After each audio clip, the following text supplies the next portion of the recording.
بسم اللہ الرحمن الرحیم نحمدہ ونصلی علی حبیبہ الکریم اما بعد فاعوذ باللہ من الشیطان الرجیم بسم اللہ الرحمن الرحیم وما امرنا الا واحدۃ کلمح بالبصر صدق اللہ العظیم۔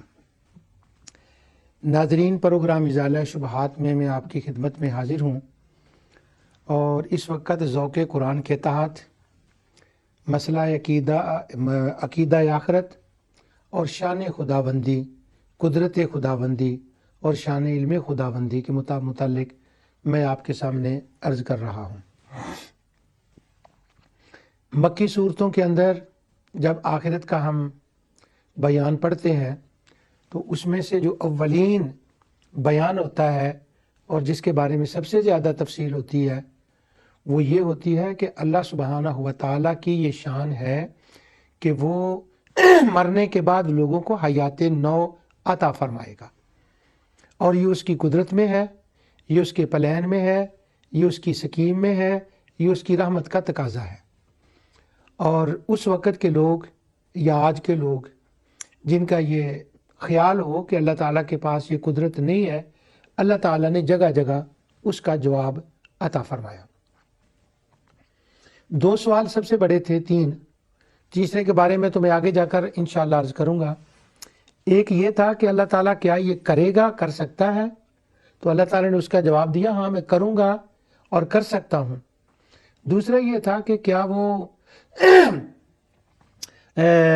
جب جمع کرے گا سب کو تو ان کا حساب وہ اکیلے کیسے کر لے گا، اور کیا وہ سب کو جانتا ہوگا؟ تو اللہ تعالیٰ نے اس اعتبار سے یوں بیان فرمایا کہ ہاں میں زندہ کروں گا، اکٹھا کروں گا، حساب کروں گا، یہ میری قدرت ہے۔ اور وہاں پر کسی نے کیا کیا ہے اور وہ کہاں گیا ہے اور اس نے کیسے زندگی گزاری ہے، اس کا ریکارڈ پورا میرے پاس موجود ہے۔ میں خود بھی جانتا ہوں، زمین بھی بطور گواہ ہوگی اور ملائکہ بھی ہیں۔ تو یہ ساری میرے علم کی تعبیریں ہیں کہ میں غافل نہیں ہوں۔ بہت سے مقامات ایسے آتے ہیں کہ جہاں پر آخرت کا بیان ہوتا ہے اور آخر میں وَمَا اللَّهُ بِغَافِلٍ عَمَّا تَعْمَلُونَ آ جاتا ہے، یا سمیع بصیر آتا ہے، یا اللہ تعالیٰ کے علم کی بات ہوتی ہے۔ ان سب کا مقصد ایک ہی ہے کہ ہاں وہ جہان بسائے گا، اس جہان کو ختم کر کے دوسرا جہان بنائے گا، اور وہاں پر اس کے اوپر کسی کا انفلوئنس نہیں ہوگا۔ یہ ایک ویٹو پاور والی بات ہے، یہ ذرا آگے چل کر ہم کریں گے ایک دو پر۔ اس پروگرام میں نے دو باتیں عرض کرنی ہیں۔ ایک تو یہ کہ اللہ تعالیٰ نے اپنی علم کا بیان فرمایا اور قدرت کا۔ تو یہ سورت قمر ہے، اس کی آیت میں نے آپ کے سامنے پڑھی ہے۔ اللہ تعالیٰ فرماتا ہے جہاں تک اس کی قدرت اور شان کا بیان ہے، اِنَّا كُلَّ شَيْءٍ خَلَقْنَاهُ بِقَدَرٍ، ہم نے ہر چیز کا ایک وقت مقرر کیا ہے اور ترتیب کے ساتھ اس نے اپنے اس وقت انجام کو پہنچنا ہے۔ یہاں پر وہ ایک تقدیر جبریہ قدریہ کا زیر باس مسئلہ، وہ بنو عباس اور بنو امیہ کے ٹائم میں ذرا اس سے نا ایک سائڈ سے ہو کر گزر رہا ہوں، وہ نہیں جو قرآن کا کنٹیکسٹ ہے میں اس کی بات کر رہا ہوں۔ ہر شے کو ہم نے پیدا کیا اور اس کا ایک اندازہ مقرر کر دیا، پروگرام بنا دیا۔ بھی قدر کا مطلب ہے اس کا ایک پروگرام بنا دیا ہے کہ اس دنیا نے کہاں تک چلنا ہے، یہ بھی قدر ہے۔ پھر اس دنیا نے ختم ہونا ہے، آگے دنیا نے کہاں تک جانا ہے، یہ بھی ایک پروگرام ہے۔ اور پھر عالم بقار، عالم خلود کا وہ بھی ایک پروگرام ہے۔ تو یہ قدر کے اندر ساری چیزیں اور خلق کے اندر اس آیت میں اللہ تعالیٰ نے بیان فرمائی۔ اللہ تعالیٰ فرماتا ہے کہ اس سے ملتی جلتی آیت ایک سورہ نحل کے اندر بھی آئی تھی۔ تو اللہ تعالیٰ فرماتا ہے وما امرنا، وہ جو قیامت کا قائم کرنا ہے، الا واحدۃ کلمح بالبصر، اس کے لیے کوئی مجھے بہت تکلف نہیں کرنا پڑتا، بس ایک دفعہ میں نے کلمہ کہنا ہے، اور جیسے تمہارے نزدیک سورت کے لیے تم کہتے ہو کہ یہ کام آنکھ جھپکنے سے پہلے ہو گیا. یہاں تیزی کی تعبیر آنکھ جھپکنا ہے. تو اللہ تعالیٰ نے فرمایا جب میں وہ وقت آئے گا تو مجھے کوئی تردد نہیں. جیسے تمہارا آنکھ جھپکنا ہے نا، یعنی آنکھ کھلی ہے، اس کو نیچے لانا ہے اور نیچے کے بعد اٹھانا ہے. اب بتاؤ کہ جو میں نے تمہیں قوت دی ہے، تمہیں اوپر اٹھانے میں کیا کوئی تکلیف ہوئی ہے؟ کیا تمہیں کوئی تردد ہوا ہے؟ جیسے تمہیں کوئی تردد نہیں، کوئی تکلیف نہیں، کوئی مشکل نہیں، تمہیں کوئی مہینوں سالوں کا سفر نہیں کرنا پڑا، بلکہ آسانی سے تم نے کر دیا. اسی طرح جب قیامت قائم کرنی ہوگی تو وہ آنکھ جھپکنے کی طرح ہے میرے لیے کوئی مشکل نہیں ہے. اور فرمایا کہ یہ جو تم میرے علم اور قدرت کا انکار کر رہے ہو کہ میں ایسا نہیں کر سکتا یا میں قیامت کا نہیں جان سکتا، وَلَقَدْ أَهْلَكْنَا أَشْيَاءَكُمْ فَهَلْ مِن مُدَّكِرٍ. بڑا انٹرسٹنگ لفظ ہے یہ اشیاءکم. فرمایا کہ تم سے پہلے کتنے ہی گروہ جو ہیں، وہ جماعتیں جو ہیں، وہ بھی میرے علم و قدرت کا انکار کرتے تھے. یعنی وہ بھی یہ نہیں مانتے تھے کہ اللہ قیامت قائم کر سکتا ہے، ہوگی یہ بات، کہ وہ بھی ایسے نہیں مانتے تھے. تو اللہ تعالیٰ فرماتا ہے نتیجہ اس کا یہ ہوا کہ انہوں نے اپنے آپ کو ضائع کر لیا. میں نے ان کو اس لیے دنیا میں نہیں بھیجا تھا کہ وہ اپنے آپ کو ضائع کریں، اپنے آپ کو اس ہلاکت میں ڈال لیں، مگر انہوں نے یہ کر کے اور برے کام کر کے اپنے آپ کو ہلاکت میں ڈال لیا. اور پیچھے جو سورہ قمر کے اندر ایک پورا بیان ہوا ہے، وہ موٹر وے کا پورا بیان آیا ہے کہ عرب جو تھے وہ جب سفر کرتے تھے ترکی کا، شام کا، چائنا تک، عراق، مصر، سوڈان، یمن، وہ پورا سفر کرتے تھے تو وہ ساری بستیاں جن کا ذکر اس سورہ مبارکہ کے اندر آیا ہے، وہ دیکھتے تھے ان کو کہ یہ کیا ہوا ہے، اور یہ بھی کہتے تھے کہ ان کے ساتھ یہ کیوں ہوا ہے. تو اللہ تعالیٰ نے فرمایا کہ وہ جتنے گروہ ہیں وہ تمہارے موٹر وے کے اوپر ہے، فی امام مبین، وہ کھلے رستے کے اوپر ہے، تم دن رات وہاں سے گزرتے ہو. تو کیا تمہیں دیکھ کر، ان کو دیکھ کر یہ کبھی بھی زحمت کرنے کا موقع نہیں ملا؟ تمہیں کبھی بھی یہ سوچنے کا موقع نہیں ملا؟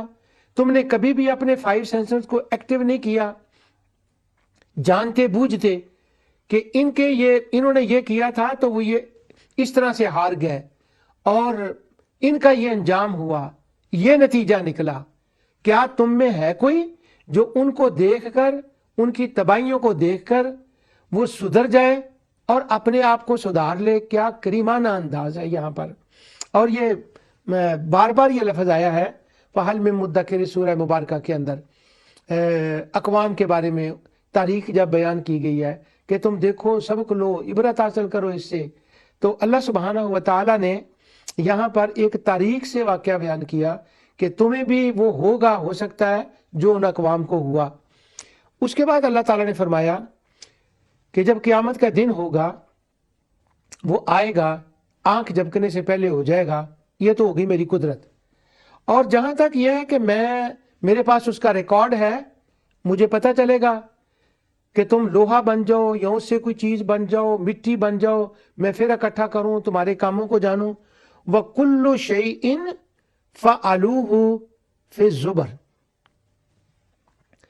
میرے پاس کتاب ہے اور اس کتاب کے اندر جتنی پوری زندگی کے ہر انسان کا ہر لمحہ جو ہے وہ ریکارڈ ہے، اور اس کو کیمرے کی آنکھ نے محفوظ کر لیا ہے. یہ ایک میں نیا لفظ بول رہا ہوں، ویسے عام طور پر ہم کہتے ہیں وہ لکھا ہوا ہے، وہ اس زمانے کے اعتبار سے تھا. اب ذرا ہم اس کو یہ کر سکتے ہیں سمجھنے کے لیے کہ از آل بین ریکارڈڈ، وہ ریکارڈ ہوا ہے سارا. اور وہ کتاب ایک یوں کہہ لیں کہ ایک پروگرام ہے جس کے اندر ہر حرکت، ہر بات نوٹ کیا گیا ہے. اور اس کے اندر صرف کاموں کو نوٹ نہیں کیا گیا، جو نیتیں ہیں، نیتوں کے اندر جو اٹھنے والے خیالات ہیں، وہ بھی وہاں پر نہ ہو. کل شیء فعلوہ، کوئی ایسی چیز نہیں کہ جو وہاں ریکارڈ نہ ہو، اور وہ ریکارڈ بنا ہوا ہے. اور آگے اس کی پھر تفسیر آ جاتی ہے وَكُلُّ صَغِيرٍ وَكَبِيرٍ مُسْتَطَرٍ. کوئی ایسی چیز نہیں کہ جو اس کے اندر محفوظ نہ کی گئی ہو. اور آگے فرمایا یعنی یہ علم کی بات اور قدرت کی بات ہے قیامت کے دن کی. اور پھر جو لوگ کامیاب ہوئے ہیں ان کے لیے ان المتقین فی جنات و نہر فی مقعد صدق عند ملیک مقتدر. اب ایک تو وہ جو بچا کے رہے اس دنیا کے اندر ان کا انجام ہے اور ان کے انعام کا بیان ہے. اور پھر ہے عند ملیک مقتدر فی مقعد صدق عند ملیک مقتدر. وہ جو شہنشاہوں کا شہنشاہ ہے یہ اس کے پاس جائیں گے. ان کی کمپنی اور ان کا مقام جو شہنشاہوں کا شہنشاہ ہے اس کے پاس ہوگا. اب اس کا ایک مفہوم مخالف ہے کہ یہ تو چلے جائیں گے وہاں پر اللہ تعالیٰ کے پاس. ان کا یہ خیال تھا کہ ہم اپنے خداؤں کے پاس جائیں گے, تو وہ اپنے خداؤں والی تو بات کوئی نہیں کہ وہاں وہ ان کے پاس جائیں. تو اب یہ آ گیا فی مقعد صدق عند ملیک مقتدر, اللہ کے حضور. اور وَإِلَى اللَّهِ تُرْجَعُ الْأُمُورِ, تمام کام بھی تمام احکام بھی وہی فرمائے گا اور وہی اس کا بادشاہ ہے, وہی کرتا ہے. إِلَى الرَّحْمَنِ وَفْدًا, وہ ایک شان و شوکت کے ساتھ آئیں گے وہاں پر اللہ تعالیٰ کے حضور. اور باقی رہ گئے جو اس بات کو نہیں سمجھ سکے اور انہوں نے اپنے آپ کے ساتھ بہت زیادہ نقصان کر لیا. وَنَسُوقُ الْمُجْرِمِينَ إِلَى جَهَنَّمَ وِرْدًا, ان کی ڈیسٹینیشن جو ہے وہ خداؤں کے پاس نہیں ہوگی. إِلَى جَهَنَّمَ وِرْدًا, وہ وارد ہوں گے جہنم کے اوپر. اگر وہ آیات میرے سامنے وہ پچھلی بار پروگرام میں رہ گئی تھی وہاں, ورنہ میں وہ وردا کا مطلب بتاتا کہ وردا کا وارد ہونا. اور وَنَسُوقُ إِلَى الْمُجْرِمِينَ جہنم وردا, کیا لفظ استعمال ہوئے. ان سب کا ایک مطلب ہے کہ اللہ تعالیٰ کے حضور جانا ہے, تم نے اسی کی طرف لوٹنا ہے. اور یہ جو صرف اسی کی طرف لوٹنا ہے اس کو تم نے ہمیشہ یاد رکھنا ہے. اس سے اس کا علم, اس کی قدرت اور اس کی شان تمہیں یاد رہے گی. اب اللہ